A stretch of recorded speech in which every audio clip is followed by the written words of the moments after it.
The last days कहानी की शुरुआत में हमें मार्क नाम के एक आदमी को दिखाया जाता है जो अपने ऑफिस की बिल्डिंग में खाना ढूंढ रहा था। दरअसल पिछले 3 महीनों से ये अपने ऑफिस में ही है। ये वो वक्त है जब पूरी दुनिया ने अपने आप को घरों के ऑफिस के अंदर लॉक कर लिया है, क्योंकि जो भी बाहर जाता है उसकी मौत हो जाती है। मार्क भी अपने ऑफिस में पिछले 3 महीनों से है और उसके साथ जो उसके कोवर्कर होते हैं वो बेसमेंट से सुरंग खोद रहे होते हैं ताकि शहर के अंदर जो नालों का जाल बिछा हुआ है वहां तक पहुंच सके और जल्द ही वो टनल बना लेते हैं। यहाँ पर मार्क का बॉस भी होता है जिसके पास जीपीएस है और मार्क को जीपीएस की जरूरत है। वो अपने बॉस से जीपीएस के बारे में पूछता है। वो कहते हैं कि मैं तुमसे बाद में बात करूंगा और यहाँ से कहानी फ्लैशबैक में जाती है जहाँ पर मार्क के बॉस को दिखाया जाता है जो कि बहुत ही ज्यादा स्ट्रिक्ट होता है। वो हमेशा काम टाइम पर चाहता है और जो काम टाइम पर नहीं देता वो उसे नौकरी से निकाल देता है। मार्क को भी उसने एक प्रोजेक्ट दिया था जिसके लिए वो मार्क को एक डेडलाइन देकर कहता है कि इतने वक्त में तुम्हें अपना काम पूरा करना होगा, नहीं तो मैं तुम्हें नौकरी से निकाल दूंगा। मार्क इस बात से परेशान हो जाता है, दिन रात अपने प्रोजेक्ट में लगा रहता है और तभी उसकी गर्लफ्रेंड जूलिया का कॉल आता है। जूलिया उसे घर पर डिनर करने के लिए बुलाती है। मार्क जूलिया के घर पर डिनर के लिए जाता है तो देखता है कि उसके नेबर ने उसका दरवाजा खोल रखा है। उसे ये बात बिल्कुल भी समझ नहीं आती और अब वो अपनी गर्लफ्रेंड जूलिया से मिलता है। जूलिया उसे बताती है कि अब वो माँ बनना चाहती है, लेकिन मार्क अभी ऐसा नहीं चाहता। वो जूलिया को मना कर देता है। अगली सुबह मार्क ऑफिस में जाता है तो वहाँ पर सभी न्यूज देख रहे होते हैं जिसमें बताया जाता है कि पिछले महीने से एक लड़का अपने घर पर ही था। वो 6 महीनों से घर से बाहर नहीं गया था। उसे डर लगता था और जब उसके साथ जबरदस्ती की गई तो उसने अपनी जान ले ली। ये देखकर यहाँ पर खड़ा एक आदमी जो मार्क का कॉलीग है वहाँ से चला जाता है। तभी यहाँ पर एक आदमी बताता है कि जो अभी यहाँ से गया है पिछले 1 महीने से ना नहाया है और ना ही कपड़े बदला है। ये सुनकर सबको हैरानी होती है। मार्क जब रात को घर पहुँचता है तो देखता है कि उसके नेबर का दरवाजा खुला हुआ है जहाँ से बदबू आ रही होती है। मार्क उस घर के अंदर एंटर कर जाता है और तभी उसका नेबर उस पर हमला कर देता है। मार्क से पूछता है कि तुम मेरे घर के अंदर क्यों आए। मार्क कहता है कि यहाँ से बदबू आ रही थी। वो बताता है कि मैं पिछले 1 महीने से घर से बाहर नहीं निकला हूँ। दरअसल अब उसे घर से बाहर निकलने में डर लगता है। मार्क को ये बात बिल्कुल समझ नहीं आती, इसलिए वो यहाँ से निकल जाता है। अगली सुबह जब वो अपने ऑफिस पहुँचता है तो उसे पता चलता है कि उसका कॉलीग जिसने 1 महीने से कपड़े नहीं बदले, दरअसल पिछले 1 महीने से वो ऑफिस के ही अंदर है। वो इससे बाहर नहीं जाना चाहता और सिक्योरिटी जबरदस्ती उसे ऑफिस से बाहर निकाल देती है और तभी उसकी तबीयत खराब होना शुरू हो जाती है। मार्क उसे अंदर ले चलने को कहता है पर फिर भी उसकी जान नहीं बच पाती। किसी को भी ये बात समझ नहीं आती और अब मार्क उसका लॉकर चेक करता है जहाँ पर वो देखता है कि उस आदमी यानी उसके कोलीग ने अपने सर्वाइवल के लिए लॉकर में बहुत सारा सामान इकट्ठा कर रखा है। यहाँ पर मार्क समझ जाता है कि कोई न कोई गड़बड़ जरूर है। मार्क अपने घर आ जाता है और जूलिया के साथ बैठकर न्यूज देख रहा होता है जिसमें बताते हैं कि दुनिया में बहुत सारे ऐसे लोग हैं जो घरों से बाहर नहीं निकलना चाहते। उन्हें घर से बाहर निकलने में डर लगता है, लेकिन जो लोग अपना काम कर रहे हैं वो अपना काम वैसे करते रहें, डरने की कोई जरूरत नहीं है। अगली सुबह जब मार्क अपने ऑफिस के लिए निकलता है तो वो देखता है कि सड़कें पूरी तरह से सुनसान हैं। जब वो मेट्रो में जाता है तो वहाँ पर सिर्फ एक आदमी खड़ा होता है, उसने भी मास्क पहना होता है। मार्क अपने ऑफिस पहुँचता है जहाँ से जूलिया को कॉल करता है, लेकिन वो कॉल जूलिया की दोस्त उठाती है जो कहती है कि जूलिया तुमसे बात नहीं करना चाहती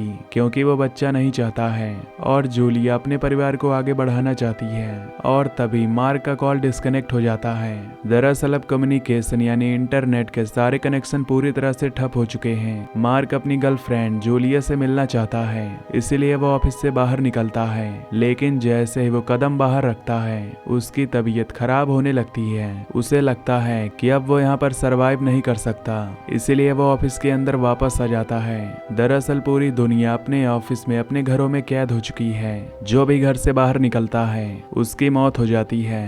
कहानी वापस प्रेजेंट में आती है, जहां पर हम मार्क को देखते हैं जो अपने बॉस के पास जाता है जिसके पास जीपीएस है। वो अपने बॉस से कहता है कि मैं अपने घर पहुंचना चाहता हूं क्योंकि वहां पर मेरी गर्लफ्रेंड है। पिछले 3 महीनों से हम दोनों एक दूसरे से दूर हैं। मुझे जीपीएस के थ्रू अपने घर पहुंचना है। इसके बदले मैं तुम्हें खाने की सप्लाई लाकर दूंगा। और अब उसका बॉस मदद के लिए मान जाता है। ये जीपीएस के थ्रू अब लगातार आगे बढ़ने लगते हैं। इनके पास टनल का मैप भी होता है और तभी इन्हें गोली चलने की आवाज आती है, जिससे यहाँ पर जो बहुत सारे लोग होते हैं वो भागना शुरू कर देते हैं और ये एक जगह पहुंच जाते हैं जहाँ पर बहुत सारे लोग होते हैं। तभी यहाँ पर एक लड़का आता है जो मार्क के बॉस का बैग लेकर भाग जाता है जिसके अंदर जीपीएस है। जब ये उसका पीछा करते हैं तो वहाँ पर उसके और भी साथी होते हैं जिनके पास गन होती है। वो इन दोनों को घुटनों के बल बैठने को बोलते हैं क्योंकि यहाँ मार्क के पास भी एक बैग होता है। और जब वो उस बैग को लेने बढ़ते हैं तो तभी यहाँ पर लाइट चली जाती है और इस बात का फायदा उठाकर मार्क और उसका बॉस इन पर हमला कर देते हैं। मार्क का बॉस उस आदमी से उसकी गन छीन लेता है, साथ ही जीपीएस भी। लेकिन अब जीपीएस की स्क्रीन क्रैक हो गई होती है, लेकिन अब भी वो काम कर रहा होता है। इसके बाद एक बार फिर से टनल से होते हुए ये मार्क के घर की तरफ बढ़ना शुरू कर देते हैं। मार्क अपने बॉस से पूछता है कि आपको जीपीएस क्यों चाहिए था, आप कहाँ जाना चाहते थे, लेकिन वो उसकी बात का जवाब नहीं देता और ये आगे बढ़ते रहते हैं। ये उस एरिया तक पहुंच जाते हैं जहां पर मार्क का घर है, लेकिन घर के ऊपर जाने के लिए कोई भी रास्ता नहीं होता। इसलिए ये नाले के ऊपर एक सिलेंडर को लगाते हैं जिस पर गोली से शूट करते हैं और अब वहां पर एक छेद हो जाता है। इससे ये उस बिल्डिंग में पहुंच जाते हैं जहां पर मार्क का अपार्टमेंट है। ये देखते हैं कि यहाँ पर बहुत सारे सर्वाइवर्स हैं जो सब यहाँ पर छुप कर रह रहे हैं और मार्क अपने बॉस के साथ ऊपर जाता है। यहाँ पर वो अपने नेबर को देखता है जो अब भी वहाँ पर अकेला छुपा होता है और तब मार्क अपने दरवाजे को देखता है तो उसका लॉक टूटा हुआ था, जिससे वो समझ जाता है कि अंदर कोई न कोई है। और तभी उसे एक आंख दिखती है। वो दरवाजे को धकेलने लगता है और गन को उस आदमी पर पॉइंट कर देता है, पर तभी उस आदमी की फैमिली भी यहाँ पर आ जाती है। दरअसल ये आदमी जिसे मार्क की लैंग्वेज नहीं आती, उसके साथ उसकी बेटी और उसकी पत्नी भी इस घर में छुपे हुए होते हैं। लेकिन इस आदमी की बेटी को मार्क की लैंग्वेज आती है और वो मार्क को बताती है कि हमारे पास छुपने के लिए रहने के लिए कोई भी जगह नहीं थी, हमें ये घर खाली मिला इसलिए हमने यहाँ पर शेल्टर ले लिया। मार्क उसे जूलिया की फोटो दिखाता है और बताता है कि मेरी गर्लफ्रेंड इसी घर में थी, वो कहाँ है। लेकिन वो कहते हैं कि इस घर में कोई भी नहीं था और इसके बाद वो घर की तलाशी लेते हैं। दरअसल ये खाने का सामान भी ढूंढ रहे होते हैं, लेकिन यहाँ पर खाने का कुछ भी सामान नहीं था। मार्क के बॉस को यहाँ पर पॉपकॉर्न की कुछ सीड्स मिलते हैं तो वो उसे अपने पास ही रख लेता है। मार्क जूलिया के कमरे में जाता है जहाँ पर उसे डॉक्टर की रिपोर्ट मिलती है।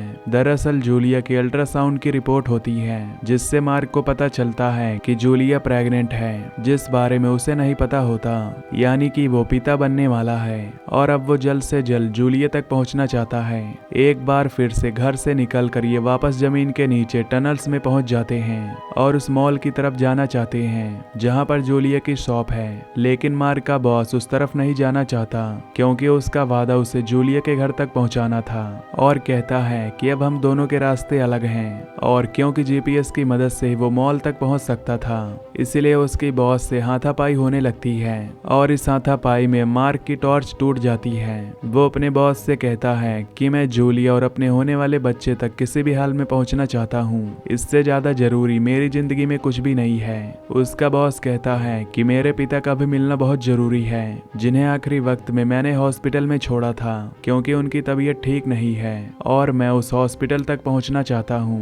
उसके बाद मैं तुम्हें जीपीएस दे दूंगा, तुम भी मेरे साथ चल सकते हो। और मार्क उसकी बात मान जाता है और अब दोनों हॉस्पिटल की तरफ बढ़ते हैं। तब इन्हें टनल में ऊपर एक होल दिखता है जिससे बिल्डिंग में पहुंचते हैं। यहाँ पर ये आग जलाते हैं और तभी एहसास होता है कि इनके पीछे कोई आ रहा है। वो उसका सामना करने के लिए लोहे की रॉड उठा लेते हैं और देखते हैं कि इनके सामने एक बहुत बड़ा भालू है जो कि जू से यहाँ पर आकर फंस चुका था। वो इन पर हमला करता है और वो बॉस को मारने वाला होता है, लेकिन तभी मार्क उसे भाले से मार देता है। इसके बाद ये उसे पकाकर खाते हैं। कई महीनों के बाद इन दोनों ने भर पेट खाना खाया है। बॉस मार्क से कहते हैं कि तुमने मेरी जान बचाई, उसके लिए शुक्रिया। कुछ देर बाद ये मेट्रो टनल से हॉस्पिटल की तरफ चलते हैं। तभी ये देखते हैं कि सामने से कुछ लोग आ रहे हैं, जिसमें से एक आदमी जख्मी है। मार्क का बॉस कहता है कि यहाँ पर एक हॉस्पिटल है, तुम इसे वहाँ लेकर चलो। तब वो बताता है कि यहाँ पर हॉस्पिटल में आग लग चुकी है, इसीलिए वहाँ जाना नामुमकिन है, जिससे बॉस पूरी तरह से परेशान हो जाता है क्योंकि उसके पिता भी उसी हॉस्पिटल में हैं। और जब वो बिल्डिंग में ऊपर पहुँचता है तो देखता है कि सच में हॉस्पिटल में आग लग गई है। मार्क का बॉस पूरी तरह से टूट जाता है और अगले पल यहाँ का शीशा तोड़कर नीचे कूदने की तैयारी करता है, क्योंकि उसके पिता के अलावा इस दुनिया में उसका कोई भी नहीं है। लेकिन मार्क उसे पकड़ लेता है और कहता है कि मुझे तुम्हारी जरूरत है। लेकिन बॉस कहता है कि अब मैं तुम्हारे साथ आगे नहीं आ सकता, क्योंकि उसका कोई भी मकसद नहीं बचा। लेकिन तुम्हारे पास है, तुम्हें जूलिया को अपने होने वाले बच्चे को ढूंढना होगा। मार्क के बॉस के पास जो सीड्स होते हैं वो मार्क को देता है और कहता है कि तुम अपना सफर जारी रखो। और इसके बाद मार्क यहाँ से निकल जाता है और जल्द ही वो उस मॉल तक पहुँच जाता है जहाँ पर जूलिया अपने दोस्त के साथ काम किया करती थी। वो शोरूम के अंदर जाता है जहाँ पर कोई भी नहीं होता। मार्क यहाँ पर तलाशी लेने लगता है ताकि उसे जूलिया और उसकी फ्रेंड के बारे में कोई भी नोट या कोई भी क्लू मिल सके। और जब वो मिरर की मिट्टी हटाता है तो वहाँ पर जूलिया की दोस्त ने अपनी मॉम के लिए एक मैसेज लिखा होता है कि मैं और जूलिया हम दोनों सुपरमार्केट में छुपे हुए हैं। फिर मार्क सुपरमार्केट की तरफ जाता है। यहाँ पर कुछ लोग मार्क का पीछा भी कर रहे थे, लेकिन मार्क को इस बारे में नहीं पता होता और वह सुपरमार्केट तक पहुँच जाता है जहाँ पर लोगों ने रास्ते को पूरी तरह से बंद किया हुआ था ताकि अंदर आकर कोई भी खाना ना ले सके। मार्क को बाहर ही रोक दिया जाता है और तब मार्क उन्हें जूलिया की फोटो दिखाता है कि मैं यहाँ पर जूलिया की तलाश करने के लिए आया हूँ, मैं सिर्फ इसे यहाँ से लेकर जाना चाहता हूँ। अब जूलिया को देखने के लिए वो उसकी फोटो लेकर अंदर जाता है और तभी वो लोग जो मार्क का पीछा कर रहे थे वो सभी सुपरमार्केट पर हमला कर देते हैं क्योंकि वो सब भूखे थे। मौके का फायदा उठाकर मार्क भी सुपरमार्केट के अंदर चला जाता है और सुपरमार्केट में आग लग जाती है। चारों तरफ अफरा तफरी मच जाती है। वो किसी तरह से जूलिया की दोस्त तक पहुंच जाता है और उसकी दोस्त बताती है कि मैं पिछले कई महीने से जूलिया से नहीं मिली। आखिरी बार जब मैं उससे मिली थी तो वो डॉक्टर के पास गई थी। मार्क इस बात से परेशान हो जाता है, लेकिन अब वो किसी भी तरह से जूलिया की फ्रेंड के साथ यहाँ से बाहर निकलना चाहता है। लेकिन तभी इन दोनों के बीच में ऊपर से जलती हुई एक बहुत बड़ी लकड़ी गिर जाती है। मार्क जूलिया की दोस्त से कहता है कि तुम्हें इस तरफ आना होगा, लेकिन इससे पहले कि वो ऐसा कर पाती उसके ऊपर सीलिंग गिर जाती है जिससे उसकी मौत हो जाती है। मार्क के ऊपर भी एक लड़का अटैक कर देता है और इससे पहले कि वो मार्क को मारता, मार्क का बॉस यहाँ पर आ जाता है और उसे बचा लेता है। लेकिन वो लड़का मार्क के बॉस को चाकू से जख्मी कर देता है और जल्द ही मार्क का बॉस उसे काबू में कर लेता है। वो उसे मारने वाला होता है, लेकिन देखता है कि वो एक बच्चा, इसीलिए वो उसे छोड़ देता है और वो यहाँ से भाग जाता है। और मार्क और उसका बॉस एक बार फिर से जमीन के नीचे जो नाले की टनल होती है वहाँ पहुँच जाते हैं और जब आगे बढ़ते हैं तो इन्हें वहाँ पर एक होल दिखता है। ये उससे ऊपर चले जाते हैं। ये दोनों एक मूवी थिएटर में पहुँच जाते हैं। इसके बाद मार्क अपने बॉस को जो कि जख्मी है वहीं पर बैठाकर खुद ऊपर आ जाता है और वो देखता है कि जिस डॉक्टर के पास जूलिया गई थी वो बिल्डिंग उसके सामने है। वो बिल्डिंग के सामने जूलिया को देखने की कोशिश करता है और जल्द ही वहाँ पर उसे एक लड़की की आकृति दिखती है। वो उसे पहचान जाता है। दरअसल वो जूलिया होती है। वो जूलिया को जोर जोर से आवाज लगाने लगता है और जूलिया पीछे मुड़कर देखती है। जूलिया भी मार्क को देखकर बहुत खुश होती है और मार्क पीछे अपने बॉस के पास आता है। उसका काफी खून बह चुका था, इसीलिए वो अपनी जिंदगी की आखिरी सांसें ले रहा होता है। वो मार्क से कहता है कि मुझसे वादा करो कि तुम रोड को क्रॉस करके जूलिया के पास जाओगे। मार्क कहता है कि मैं वादा करता हूँ। मार्क दरअसल टनल के रास्ते नहीं जा सकता क्योंकि टनल आगे ब्लॉक होती है और अब उसके बॉस की मौत के बाद मार्क अपने कदम बाहर रखता है जिससे उसकी तबीयत खराब होना शुरू हो जाती है और वो अपने लड़खड़ाते हुए कदमों से आगे बढ़ता चला जाता है और अगले पल उसकी आंखें बंद हो जाती हैं और जब उसकी आंखें खुलती हैं तो उसके सामने जूलिया होती है। दरअसल उसने रोड को क्रॉस कर लिया था और अब जूलिया और वो एक दूसरे के साथ हैं। कुछ महीनों बाद इनका बेटा भी जन्म लेता है। साथ ही इन दोनों ने पूरी दुनिया इसी बिल्डिंग के अंदर बना ली होती है। उसके बॉस ने जो सीड्स दिए थे उन सीड्स से उसने यहाँ पर फल और सब्जियां उगाई होती हैं और इनका बेटा जैसे जैसे बड़ा होता है वो चलना शुरू कर देता है। तभी वो चलते चलते खुद ही बिल्डिंग के बाहर निकल जाता है, जिससे पता चलता है कि इनका बेटा इस बीमारी से इम्यून है। अब कई साल बीत जाते हैं और उनका बेटा बड़ा हो चुका है और एक दिन जब वो बाहर जाता है तो देखता है कि वहाँ पर उसी के जैसे और भी बच्चे हैं जो कि एक न्यू जनरेशन है। दरअसल वायरस फैलने के बाद जितने भी बच्चे पैदा हुए थे वो इससे पूरी तरह से इम्यून है और इन दोनों का बच्चा भी उन बच्चों के साथ निकल पड़ता है ताकि ये इस दुनिया को एक बार फिर से पहले की तरह बना सके। और इसी के साथ मूवी यहीं पर खत्म हो जाती है। तो दोस्तों अगर आपको वीडियो पसंद आई हो तो चैनल को सब्सक्राइब कर लीजिए। Till then take care, love you, bye bye.